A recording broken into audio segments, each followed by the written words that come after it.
Hiruma à l'école des démons, tome 30. 30e tome d'Hiruma à l'école des démons qui, en vrai, mais vraiment, bon, on est à la fin de l'arc de l'arrache-cœur, mais plus l'arc avançait, plus ça devenait intense et il y avait des trucs surprenants.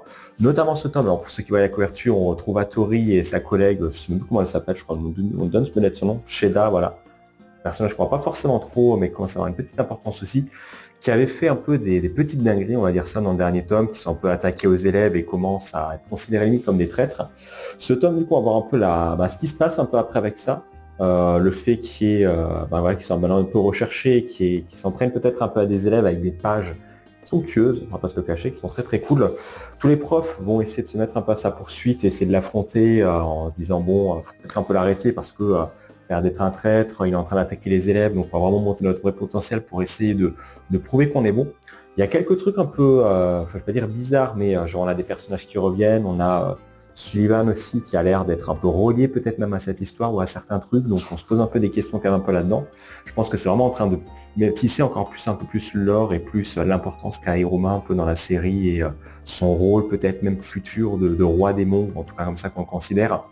Je pense toujours que vu comment la série va, Kiruma sera peut-être pas forcément le seul roi démon, il sera peut-être une sorte de conseil un peu avec toute sa classe, en plus ils sont 13, donc ça peut faire référence au conseil des 13, mais genre faire un truc tout en ensemble, et pas qu'il y ait une seule personne tout au sommet, mais qu'il y ait peut-être un groupe ou même peut-être tout le monde au sommet. En tout cas, c'est plutôt cool. On a pareil après du coup à la fin un peu ce qui se passe un peu l'avis des différents élèves un peu sur l'épreuve qui s'est passée, ce qui est arrivé.